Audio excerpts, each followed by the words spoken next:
नमस्कार दोस्तों, मैं आर के श्रीवास्तव एस्ट्रोलॉजिक चैनल में आपका हार्दिक स्वागत करता हूं। दोस्तों, आज मैं बात करने जा रहा हूं एक ऐसे राजयोग के विषय में जो लगभग 50% कुंडलियों में पाया जाता है। लेकिन यह भी सच है कि मुश्किल से 15 या 20% कुंडलियों में ही ये फलीभूत होता हुआ दिखाई देता है। जी हाँ दोस्तों, इस राजयोग का नाम है गजकेसरी राजयोग। इस राजयोग का निर्माण बृहस्पति और चंद्रमा की युति, दृष्टि या केंद्रीय संबंध होने के कारण बनता है। इस राजयोग के माध्यम से, जैसा कि आप लोग जानते हैं, बृहस्पति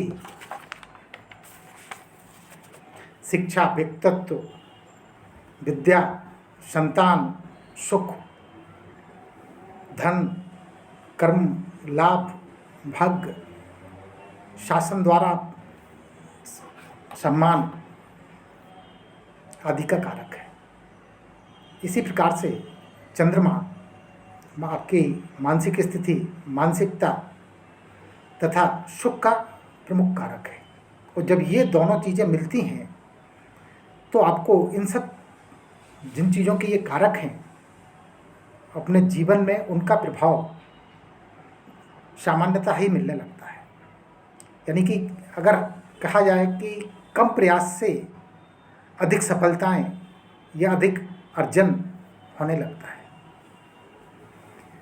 अब स्थिति ये बनती है कि ये राजयोग तो अधिकतम कुंडलियों में पाया जाता है। कारण ये है कि चंद्रमा हर 2.25 दिन में अपनी राशि परिवर्तित करता है। इस प्रकार ये पूरी 12 राशियों का भ्रमण लगभग 30 दिन में पूरा कर लेता है। तो इसका मतलब ये हुआ कि ये माह में एक बार तो गुरु के साथ में युति करेगा, एक बार दृष्टि संबंध बनाएगा और कम से कम 4 बार उसके केंद्रीय प्रभाव में रहेगा। यानी कि अगर ओवरऑल देखा जाए तो महीने में 15 दिन ये गजकेसरी योग का निर्माण करता है। और ऐसी स्थिति में अब ये देखना है कि ये गजकेसरी योग कब फलीभूत होता है। तो सर्वाधिक प्रभावकारी गजकेसरी योग के लिए यदि इन ग्रहों की युति आपके लग्न में, चतुर्थ भाव में, पंचम भाव में, सप्तम भाव में, दसम भाव में, लाभ भाव में, भाग्य भाव में या एकादश भाव में बनी है तो ये सर्वाधिक प्रभावशाली होता है। और इसमें भी विशेष बात यह है कि यदि इसका युति संबंध मेष राशि में, कर्क राशि में, सिंह राशि में, धनु राशि में, मीन राशि में, वृश्चिक राशि में या वृषभ राशि में हुआ है तब भी ये प्रभावशाली होता है।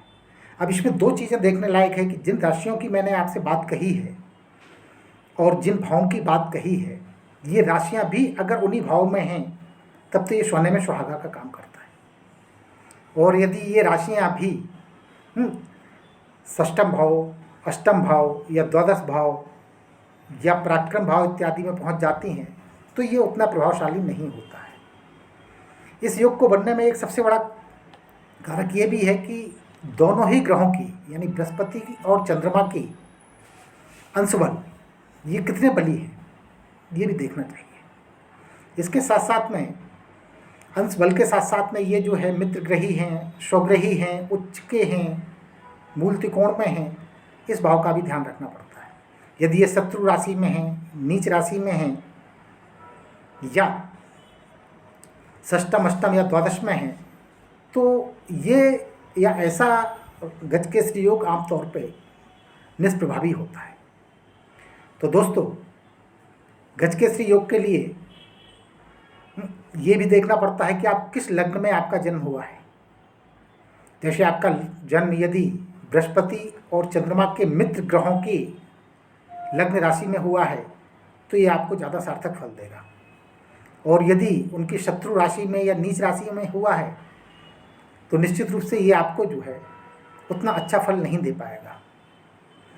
तो स्थिति ये है कि गजकेसरी योग का निर्माण तो आप देख रहे हैं कि लगभग 50% कुंडलियों में हो रहा है, लेकिन इसका प्रभाव ये मुश्किल से 10% लोगों को ही मिल पाता है। हालांकि हम ये नहीं कह रहे हैं गजकेसरी योग किसी भी लग्न राशि में बना हो, किसी भी भाव में बना हो, ये कुछ ना कुछ प्रभावशाली तो होता है, जिसका आपको अपने जीवन में खुद व्यवहारिक रूप से ज्ञान हो जाता है कि आपको मान सम्मान मिल रहा है, आपको प्रतिष्ठा मिल रही है, आपके काम अपेक्षाकृत सरलता से हो रहे हैं। लेकिन मूल प्रभाव या मुख्य प्रभाव तो आपके केंद्र भाव, त्रिकोण भाव, उच्च राशि, मित्र राशि में ही देखा गया है। दोस्तों, अब गजकेसरी योग का निर्माण तो हो गया, लेकिन अगर हमें इसका फल नहीं मिल पा रहा है तो इसके लिए हमें क्या उपाय करना चाहिए? तो इसके लिए बृहस्पति चूंकि धर्म का कारक है, गुरु मन का कारक है, तो सेवा का कारक है, तो इसमें सबसे पहले तो हमें हम जिस भी धर्म से संबंध रखते हैं, हमें अपने धार्मिक स्थान पे जिस भी ईश्वर को मानते हैं उस ईश्वर की आराधना अवश्य करनी चाहिए, चाहे वो प्रतिदिन अल्प समय के लिए ही क्यों ना हो। दूसरा, चंद्रमा को बलि करने के लिए हमें समाज सेवा, मातृशक्ति का आशीर्वाद इत्यादि भी प्राप्त करना चाहिए, तभी गजकेसरी योग फलीभूत होता है। अब प्रश्न उठता है कि कई लोगों को गजकेसरी योग होने के बाद भी जीवन के कुछ भागों में या कुछ समय घोर परेशानियां या संकट भी उठाने पड़ते हैं। तो उसका कारण है कि गजकेसरी योग ही जीवन में अपना पूर्ण फल नहीं दे पाता है, लाइफ टाइम ही अपना एक सफल नहीं देता है। इसके साथ साथ यदि आपकी अन्य कोई ग्रहों की महादशा, अंतर्दशा, प्रत्यांतर दशा प्राप्त आपको हुआ है, जो आपके अकारक ग्रह हैं, तो उस दौरान आपको इस योग का लाभ कब मिल पाता है या नहीं मिल पाता है। और सर्वाधिक लाभ कब प्राप्त होता है? जब आपको बृहस्पति की महादशा हो, चंद्रमा की महादशा हो, या इन दोनों की महादशाओं में एक दूसरे की अंतर्दशा हो, या अन्य किसी ग्रह की भी महादशा है तो उसमें इन ग्रहों की अंतर्दशाएं हों, तब इनका फल आपको पर्याप्त रूप से देखने को मिलता है। तो दोस्तों, यदि आपका गजकेसरी योग कमज़ोर है तो इसमें चिंतित होने की आवश्यकता नहीं है। और यदि आप अपने गजकेसरी योग को और भी समृद्धशाली बनाना चाहते हैं तो आपको अपना पूरा व्यक्तित्व धार्मिक, आध्यात्मिक, समाज सेवा इत्यादि पे भी लगाना चाहिए, और अपनी आय का कुछ भाग इन चीज़ों में भी खर्च करना चाहिए, ताकि इस योग के आपको अधिकतम फायदे प्राप्त हो सकें। हालांकि कभी कभी बृहस्पति की महादशाएं भी परेशानी वाली होती हैं, भले ही गजकेसरी योग क्यों ना हो। खासकर जैसे कि तुला लग्न, जिसमें कि बृहस्पति मूलतः पराक्रम भाव का और रोग ऋण शत्रु भाव का कारक है। दूसरा, मकर लग्न, जिसमें बृहस्पति स्वयं नीच का हो जाता है। वृषभ लग्न, वृषभ लग्न में भी बृहस्पति अष्टम भाव का कारक है। तो अवतराली अपनी महादशा का प्रभाव तो देगा ही, तो उसमें चिंतित होने की आवश्यकता नहीं है। उसमें उस समय हमें बृहस्पति के शांति के लिए जो भी वैदिक उपाय हैं वो करना चाहिए। तो दोस्तों, ये था गजकेसरी योग, इससे मिलने वाले फल या ना मिलने वाले फलों का कारण और उनके निवारण के उपाय। दोस्तों, आज के लिए बस इतना ही।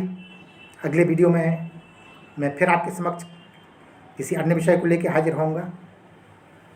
दोस्तों, आपसे एक निवेदन है कि यदि आपको मेरा चैनल पसंद आता है तो आप मेरे चैनल को सब्सक्राइब, लाइक और शेयर अवश्य करें।